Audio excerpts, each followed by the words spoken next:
Hello, everybody. Scott Golden here with the Superstars of Wrestling Review Series for the 5th of February, 1994. Steiners and Quebecers open with inset promos.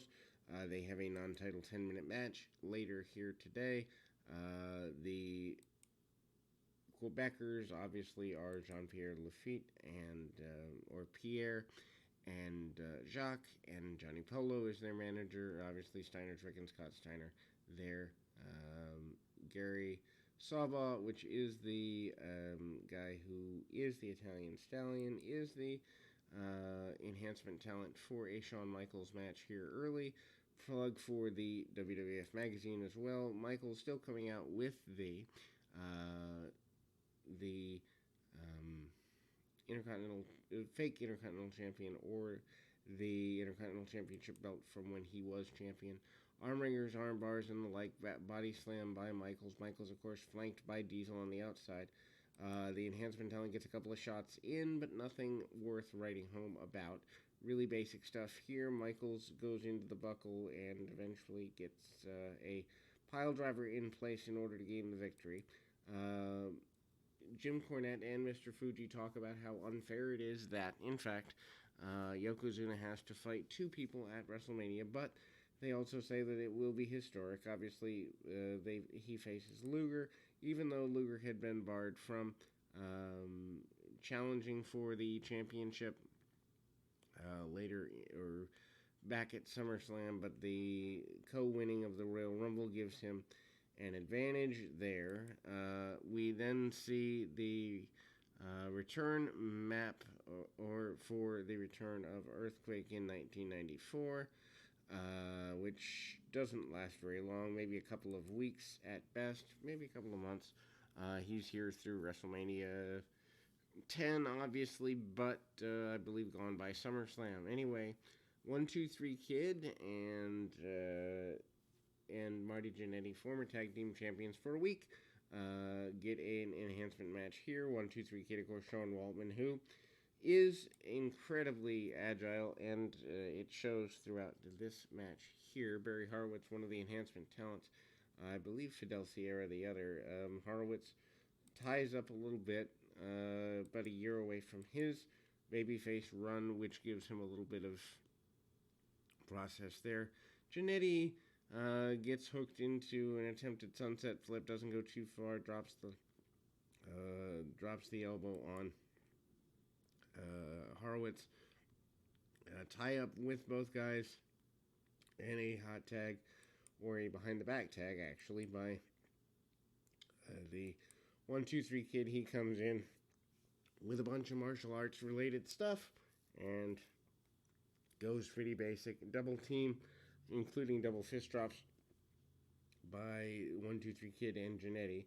We go to a WrestleMania 10 report, hyping the Bret Hart and Owen Hart match and the Luger and Yokozuna match for the World Championship. That's pretty well hyped. Also, they do a pretty large segment on the concept of the Luger build all the way back to the previous July with Yokozuna.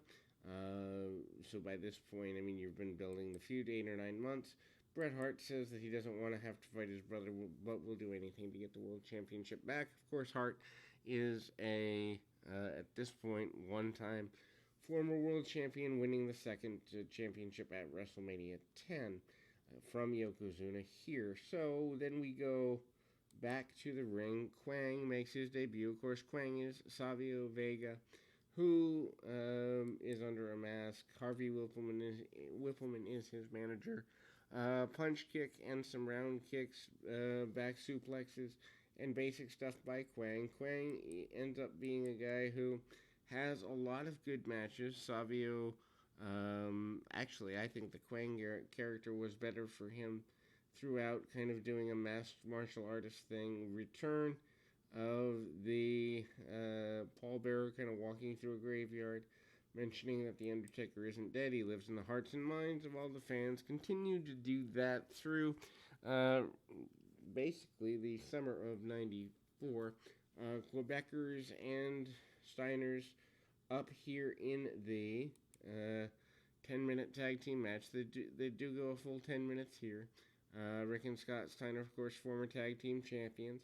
They only run about a year. I didn't know they had gone all the way into midpoint of 94, but they do.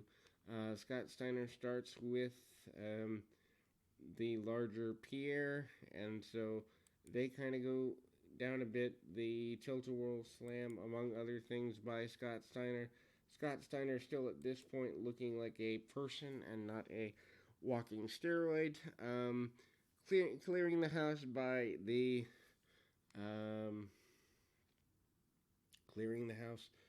the Steiners, clotheslines and the like. Johnny Polo on the outside managing his team. Cut off on Rick Steiner. Rick Steiner, of course, the more powerful, less technical of the Steiner brothers. They try to cut things off there, but a missed top rope opportunity by the Steiners and a nice power slam by Rick Steiner. Steiner goes along with a couple of clotheslines along the way. Steiners are taking at least, I'd say, 60-40 in terms of offense on the match. Double team missed by the Quebecers, and they get squashed. Eventually, the match turns into a time limit draw. Steiners are in control right at the time limit, but the 10-minute time limit does expire, which means, according to them, that in fact the Steiners should not get further opportunities at the tag team championships, although the Quebecers don't ultimately permanently make that decision. Anyway, the continuation of this is not a happy thing. Owen Hart claims that he wants to completely outdo Bret Hart post-match as they go towards WrestleMania 10. The idea there being pretty much that things are going to get pretty intense between the brothers, and they do for the following 2 years. Then we move to another series or another squash-related matchup here. Doink and Dink in an enhancement match. The match goes really simple, really quick. Dink runs around Tiger Jackson in the Dink costume, and the match goes about 2-3 minutes, including a top rope whoopee cushion from Doink, and that is there. Crush and Mr. Fuji in the face-off segment with Jim Ross, and nothing worth writing about here. The joke on Bigelow is talked about in the WWF magazine, setting up the mixed tag Doink and Dink versus Luna and Bam Bam Bigelow at WrestleMania 10. That's the setup there. Crush promises to get rid of Randy Savage. Savage wasn't a good friend according to Crush. Mr. Fuji with Crush doesn't really make a whole hill of beans a lot of sense to me, but it's there. That will close us for today. We'll be back with more right after this.